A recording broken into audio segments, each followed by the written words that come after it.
Oi pessoal, eu sou Lilian Bostos e vocês estão no canal de Experiência Literária.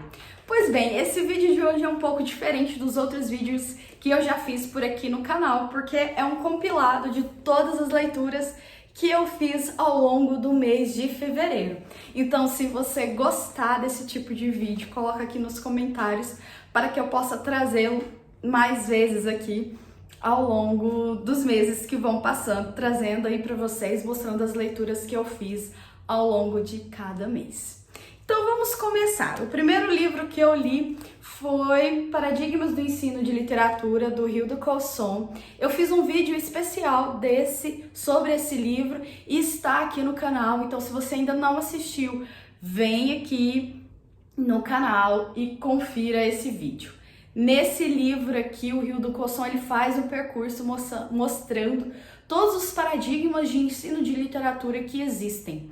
Aqui no Brasil, pensando o contexto brasileiro, ele fala que existem 6 paradigmas de ensino de literatura e esses paradigmas são compostos por 3 elementos. Então ele vai passar cada um desses paradigmas, explicando cada um deles, trazendo cada um desses elementos. Então ele vai em cada um mostrando como que funciona o conceito de literatura para o paradigma analítico textual, como que funciona, como é o conceito de literatura para o paradigma de letramento literário e assim sucessivamente. Esse é o tipo de livro teórico que não pode faltar na sua estante, caso você seja professor, pesquisador de ensino de literatura. Então esse livro aqui eu considero super essencial e quando vocês lerem vocês vão ter consciência disso. E não esqueçam de assistir o vídeo que eu coloquei aqui no canal sobre ele, para você ter mais certeza ainda sobre essa leitura, ok? Os outros 2 livros eu vou mostrar inclusive juntos, que o primeiro é Trilhas Literárias Indígenas, da Sueli de Souza e da Alcione Pauli, e Literatura Infantil e Juvenil, Diálogos Brasil-África, da Sueli de Souza e do Kleber Fabiano. São livros curtinhos. Esses 2 livros aqui eu li pensando no nosso clube de leitura, o Clube de Leitura Experiência Literária, que começou agora, dia 6 de março. Então, se você ainda não faz parte, não fez a sua inscrição para o Clube de Leitura, corre, vem aqui na descrição do vídeo, que o link para você fazer a sua inscrição está aqui. Eu estou esperando vocês. Mas o que esses livros trazem aqui pra gente? O Clube de Leitura tem como tema Vozes Ancestrais, então leremos livros de literatura que possuem temática indígena e literatura negra infanto-juvenil. Então aqui é em formato de diálogo, são textos, livros, como eu disse, curtinhos, olha só, mas muito interessantes porque vai em formato de diálogo, ou seja, são 2 pessoas conversando. Nesse primeiro, a Sueli conversa com a Alcione e nesse outro, a Sueli conversa com o Kleber. Então, eles vão em formato de diálogo, eles vão pensando como que se dá a literatura, como que funciona a literatura indígena em sala de aula, como que funciona esse contexto da literatura negra, com protagonistas negros, com protagonistas indígenas, será que existem textos literários que estão indo para a sala de aula que possuem dentro do seu enredo protagonistas indígenas e protagonistas negros? Então são textos teóricos que eu considero introdutórios, mas que foram significativos para essa construção. Então eu espero vocês lá no Clube de Leitura para a gente conversar mais sobre isso, ok? O próximo livro que eu li chama A Travessia de Anatoly, do Gilles Edouard. É um livro de literatura infantil, voltado para a primeira infância. É um livro muito sensível, muito delicado, porque trabalha muito a questão da imaginação. Então, está chegando a noite, ele vai dormir e de repente tudo começa a funcionar no campo da imaginação. Mas quem será que está sonhando? Quem será que está imaginando? Será que é o Anatoly? Será que é o seu companheiro? E será mesmo que foi imaginação? Então aqui o Edouard, ele trabalha muito essa questão da imaginação, que a gente já sabe que é uma das características essenciais da literatura infantil. Então é um livro que eu considero muito interessante por esse caráter, por essa característica. As ilustrações são muito bonitas, além de ter toda uma questão do trabalho da cor. Olha só, como eu disse, é um livro para primeira infância, olha só. Então o texto verbal vem aqui bem ao pé da página, para a gente ter bastante o foco nas ilustrações. Então foi uma experiência de leitura muito interessante e muito prazerosa também, porque trabalha essa questão da imaginação, que para mim é muito essencial. O próximo livro que eu li foi O Rei Preto de Ouro Preto, da Silva Ortoff. Tem lá no perfil do Experiência Literária no Instagram, eu fiz uma resenha sobre ele. Aqui a Silva Ortoff está trazendo essa figura importantíssima, que foi o Chico Rei. Quanto é importante a gente pensar essa figura histórica que veio trazido escravizado e para trabalhar nas minas, como ele conseguiu comprar sua liberdade, comprar a liberdade de seus companheiros. Então, uma questão que eu gostei muitíssimo nesse livro é a questão da ilustração, porque a ilustração ela é muito forte, tem um trabalho com as cores muito bonito. Vou colocar aqui para vocês, um trabalho muito bonito com as cores, então é bastante impactante e a gente fica muito tempo dentro, olhando nas páginas para perceber os detalhes, para perceber as cores, os olhares. Então é uma homenagem que a Silva Ortoff fez juntamente com Rogério Borges, pensando essa figura importantíssima do movimento negro, ok? Então vamos lá. Em fevereiro, o que aconteceu? Aconteceu a primeira oficina de 2023 do Experiência Literária e nessa oficina nós conversamos sobre quem? Manuel de Barros. Por isso, o mês de fevereiro foi recheado de Manuel de Barros.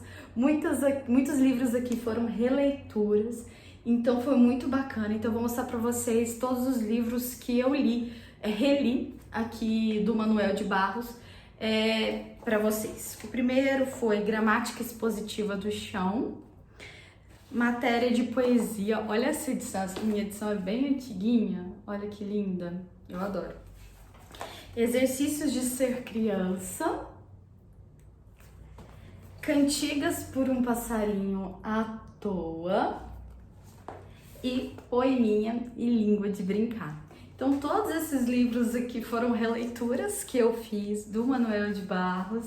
E como vocês, não sei se vocês já leram Manuel de Barros, mas se já leram, vocês já têm consciência do quanto ele trabalha da questão da miudeza, ou seja, do quanto ele está procurando naquilo que é ínfimo, que a sociedade capitalista, como em si, ela deixa de lado, que ela exclui, que ela apaga. Então ele vai atrás exatamente disso. Daquilo que a sociedade considera inútil, ele traz para dentro da sua literatura. Então é muito bonito o texto dele, muito poético, porque ele traz essas insignificâncias pelo ponto de vista da sociedade para o seu texto literário. Olha só, Gramática Expositiva do Chão. Ou seja, o que será que a gente encontra no chão, de ficar olhando no chão e que às vezes é tão insignificante, mas que para ele vai se tornar poesia. Por exemplo, um pente, uma pedra, uma concha, o passarinho. Então ele traz também todas essas questões das miudezas para dentro do seu texto literário, de uma forma poética, de um trabalho com a linguagem, ele usa muito, por exemplo, prefixos des para trabalhar. Tem uma linguagem, por exemplo, ele pensa muito, é um texto muito que ele traz o texto literário pensando a própria linguagem, então é muito metalinguístico. Ele está trazendo um texto falando sobre o texto, sobre a construção da linguagem, da literatura. Então não tem como você não tem como você não se apaixonar por Manuel de Barros. Então se você ainda não leu, leia. E se você não pôde participar da oficina de fevereiro, fique atento, porque logo mais em abril tem uma nova oficina com uma outra temática, mas eu tenho certeza que você vai gostar também, porque eu tento sempre trazer temáticas importantes e autores bastante relevantes para a gente pensar a literatura infantil e juvenil. E por último, o que eu quero trazer para vocês é um texto do Ferreira Goulart, O Rei que Mora no Mar, também com ilustrações do Rogério Borges. Antes de entrar aqui no livro, não sei se vocês repararam, mas tanto esse quanto o Rei Preto de Ouro Preto, deixa eu pegar aqui, são edições muito econômicas, que eu comprei inclusive na Bienal de São Paulo. Estavam lá por R$10 cada livro, porque são edições econômicas, porque a capa, olha, é molinha, então utiliza inclusive até a última página do livro, mas que pra mim, eu não tenho muito problema com isso. É lógico que adoramos livros de capa dura, adoramos livros, ou seja, de capa dura, com prefácio, com pós-fácio, com textos críticos, mas se aqui me interessa o texto literário, eu não me importo em comprar livros que sejam econômicos, ou seja, de fininhos, folhas finas, folhas mais simples, não ter capa dura, desde que aquele texto literário, que o texto me interessa para o meu entendimento e que tá ali texto integral. Foi o caso então dessas duas edições, eu comprei cada livro desse lá na Bienal de São Paulo por R$10. Então eu comprei outros também que estavam lá expostos lá na banca, no estande da Global Editora. Um deles então foi O Rei que Mora no Mar, do Ferreira Goulart. E aqui ele vai trazer a lenda, ele traz uma lenda do Dom Sebastião, o rei de Portugal, que ele é transformado em touro negro e encontrado, encantado, e ele é encontrado onde? No fundo do mar, dos Lençóis Maranhenses. Então ele traz essa lenda aqui, que é muito bacana. Eu sempre faço muitas anotações. Olha, eu vou anotando tudo aqui, porque senão a gente acaba esquecendo também, porque às vezes a gente faz muitas leituras. Então eu gosto bastante de escrever, de trazer as minhas observações. Coloco bastante dentro desses post-its aqui, dessas flagzinhas. O texto, como sempre, eu gostei muito das ilustrações do Rogério Borges, tem uma ilustração muito bonita. Olha só, é um texto curtinho, tá? Poesia. Então, vou dar para você ler aqui rapidinho, mas você precisa ir atrás do quê? Do contexto histórico para poder entender. Tem uma crítica aqui muito bacana, porque ele não traz só a lenda, mas também ele traz aqui uma crítica social, Ferreira Goulart, incrível. Então, eu acho que super vale a pena conhecer. Se você ainda não conhece, vai atrás da lenda, vai atrás do texto. Talvez você encontre até também nessa edição econômica que eu tenho aqui, ou ir atrás também de uma edição também não econômica. Então, pessoal, espero que vocês tenham, deixa eu pegar aqui para vocês, gostado dessas minhas leituras de fevereiro. E se vocês gostaram desse tipo de vídeo, deixa aqui no comentário que eu trago mais vezes para vocês. Se você ainda não curtiu esse vídeo, curta. E se você não se inscreveu no canal, se inscreva para receber todos os vídeos. Então é isso, a gente vai se falando. Tchauzinho!